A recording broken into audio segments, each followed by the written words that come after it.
Hello everyone and welcome to another Wicked Weekly. This is a show where we break down everything that's happening in the world of No Rest for the Wicked, and trust me, this week we've got some juicy updates, some speculation, and some honest truths from Thomas himself. Anyway, I want to get into the video, and if you could do me a huge favor, maybe hit that like button. It really helps YouTube remember that you guys want more updates about this game. If you guys also enjoy my content, it's also a huge help to the channel as well.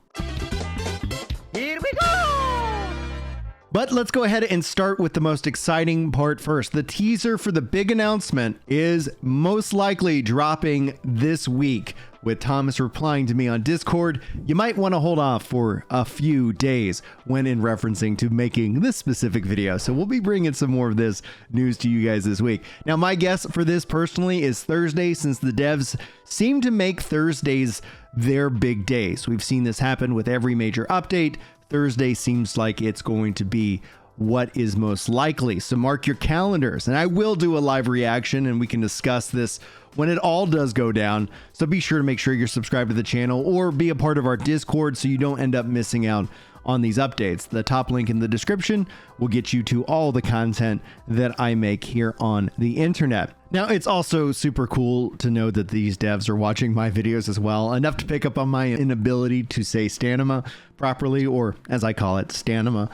Thank you guys so much for tuning in. Thanks to Moon Studios. Let's dive into all of these amazing updates. Now, let's kick things off with what really I think makes Wicked different, and it helps it stand out from other games out there. It's built by gamers for gamers with no microtransactions, and it just really focuses on good content. Seriously, guys, how refreshing is that? I know I've personally ranted about the dangers of microtransactions while at the same time understanding why they do exist. It's an interesting phenomenon that happens. If the game is really good, gamers want to support it. However, microtransactions can take a good game and make it bad. It can take a great game and basically make it like it's a good game, just with some spaghetti stains all over its shirt. It really is this weird balance when it comes to monetization, and that's why I think the DLC is perhaps the most fair business model for these developers and for us. I think it's a much more better relationship building and trust building exercise. However, we do know when we look at the numbers of microtransactions that somebody's spending the money, somebody's out there funding these games. But I do wonder if we're going to see that era change back over to kind of a little bit more standard approach.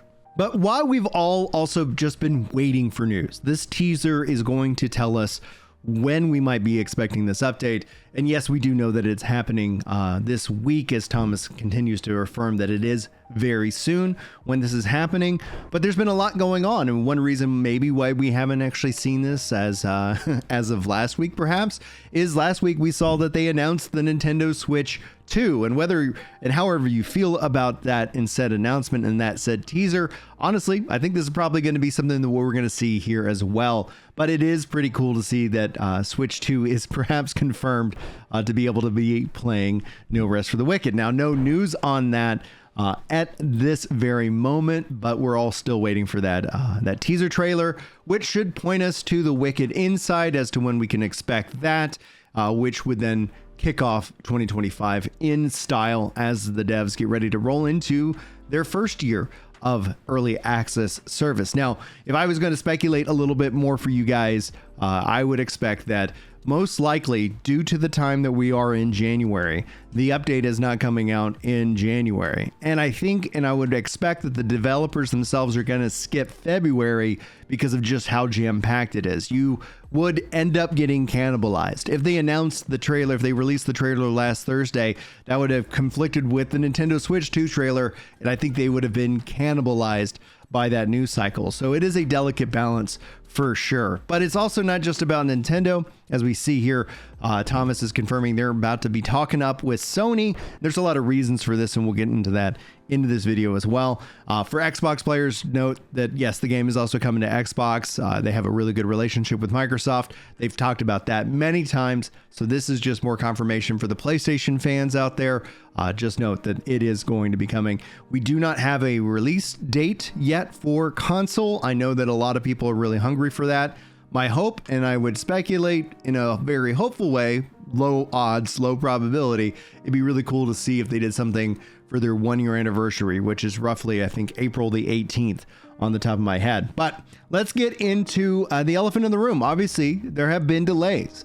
Now, Thomas explained this, creating levels for Wicked isn't as simple as just, right click and generate level. These aren't randomly generated levels. Every level goes through hundreds of iterations, testings, and states before it is finally ready to ship. He shares this. Folks, I don't think we have another waiting period like this one anytime soon, but I think this one will be more of what will take a little bit longer right before we finish up 1.0. So after the breach, I'd expect us to release very frequently again. Then the bigger updated launches that aren't just hotfixes or patches should also not take anywhere near that time that the breach did. But after we finish those, there is one update plan that will take us to 1.0 that might just last a little bit longer. So we'll have to see.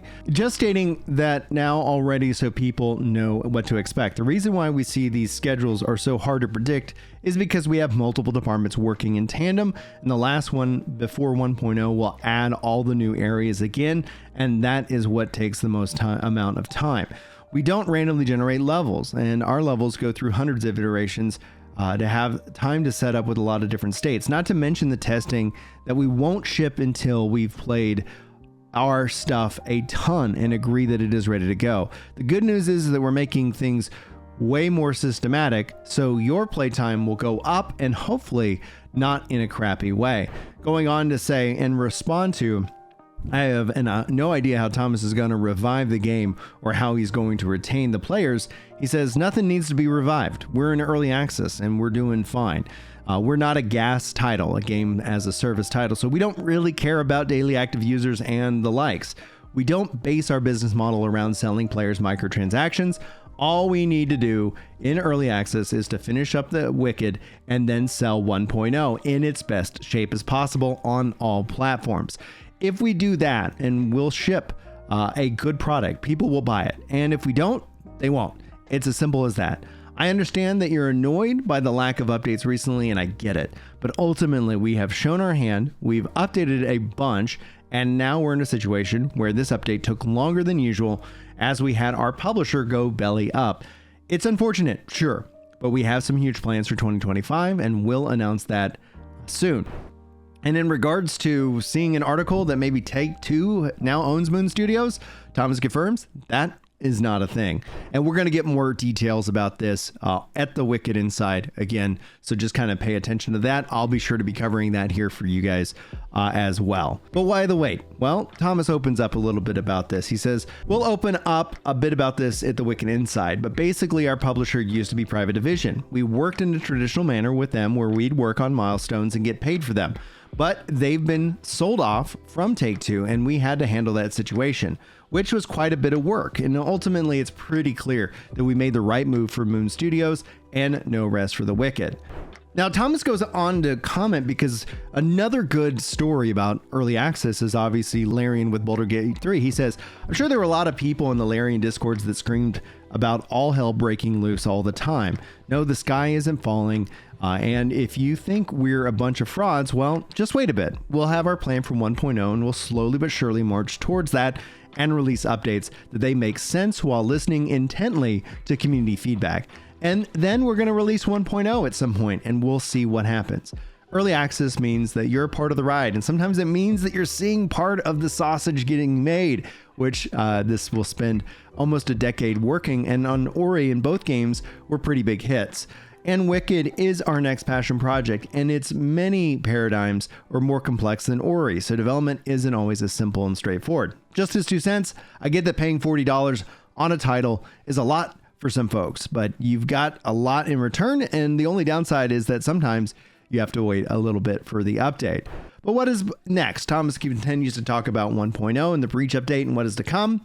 And in response to Streck, he says, correct. The reason that we've been talking about classes so much recently is we need to get it tied down. So what we end up shipping in 1.0, which weapon archetypes we want to target and how each of them and their runes will work together in order for the class to not just feel random, but have a distinct playstyle. But I have no intentions of switching to a hard class system. I think that the dev design side is more important, and we know how certain classes should play. So we ensure that players who want to play, say a priest, can actually do that and get the stuff that they'd expect. And if we want to know internally, we can just as well show it to players. But to me, the key is giving players freedom to express themselves and allow them to experiment. We'll never be able to fulfill every role playing fantasy players might have by ourselves, but we can give players the tools necessary so they can do it themselves. Now for some gameplay updates. Exalting is actually going to get a big rework and make the true endgame step that it really is meant to be. Ultimately, I don't know if we're going to see this in the Breach update. It's going to be interesting to see how that shakes out. And also check this out. Realms is also getting a huge complete overhaul, now giving you way more information at a glance. And if we zoom in and enhance, it is showing off multiple things. You can see the citizens of said realm, what is going on, what quests are being worked on, and so much more. How much playtime each citizen has had and where they are truly located. This is going to be great to see. Obviously, this is a bigger hint at multiplayer, what's to come. So we will continue to see how that evolves. I do think that based off of this information, that is what we're going to see as a part of the update, even though I do have it on good authority that the multiplayer update will be the update that follows this Breach update. And maybe that ends up being where we see, I don't know, the update in March. And then we see as around the 1 year anniversary, multiplayer make its way into the game as kind of a fun little, hey, we've been in early access for a year. Look at what we've added. And that will help out with the marketing. But also here's a fun update for all of you loot lovers out there. Targeted farming is getting a big revamp. Factions will now have loot pools designed for specific classes. So if you're chasing that perfect strength dex sword, factions are going to be your best bet. And if RNG isn't your thing, you can shrink the loot pools to find exactly what you need. Now, before we wrap up, I'd like to end my videos with a message of hope. I want to take a moment to reflect on something truly important. And it's last time I talked about the anxiety, my struggles with it, all the various different anxiety attacks and the decade that I struggled with. And many of you guys opened up and shared your personal stories as well. Like this one from Vanking, who found a way to actually manage his anxiety through natural methods. In fact, I have a friend who's a pastor in Tulsa who was not able to walk, and he did exactly what Vanking did. And then actually he can walk around now like a normal human being. So however you feel about weed personally, it is truly an interesting thing to look at, and I'm not going to write it off nor judge anyone who ends up using it. Or you also have Polio PH Tip, who overcame panic attacks with slow walking meditation, and they found new energy by adjusting their diet. Suffering obviously isn't fun, guys. It's heavy, it's isolating, but I want to tell you this. Suffering doesn't make you weak. It actually makes you human. Because who among us here hasn't faced the darkness at some point? It's a fact of life. But here's the simple truth. You are not alone. You are actually never alone. Don't buy into that lie that your struggles are unique or that you're stuck in them forever. In these moments of darkness, you must choose to move towards the light, just as Polo PH Tip shared. Sometimes it's about small steps, one breath at a time, one day at a time. And this reminds me of a quote from the scriptures saying, "Consider it pure joy, my brothers and sisters, wherever you face trials of many kinds, because you know that the testing of your faith produces perseverance," from James chapter 1, verses 2 and 3. Or as Winston Churchill put it so bluntly, if you're going through hell, keep going. Now, I don't want you guys to accept the darkness. We find ourselves in this all the time. But you must choose to move towards the light. Life may not be easier or might not get easier, but you're going to get stronger. So I want you to hold on to that light and keep moving towards it together forever. And thank you guys also for sharing your stories with me. And I just want you guys to remember, hope is always within reach. Never let that slip past you. Take every opportunity, any baby step that you can do. Focus in on yourself, work on your mental health, work on your physical health, work on your spiritual health. These three pillars will continue to make you the person you were made to be. And sometimes it's a journey. It's not going to be a light switch. And that's okay. Because honestly, the things that were light switches, I don't put a lot of value in, but the things that I really struggle to fight and earn end up being exactly what I needed. Anyway, guys, thank you so much for tuning in for this video. Hopefully you guys enjoyed. Hopefully I'll see you guys, hopefully for this week's live reaction discussion and so much more. It's going to be fun. We'll be talking about it, and as well as all the revelations that will come. So maybe you'll see another Wicked Weekly from me this week. Otherwise, I will see you guys next week, and we will be having lots of fun. Until then, take care.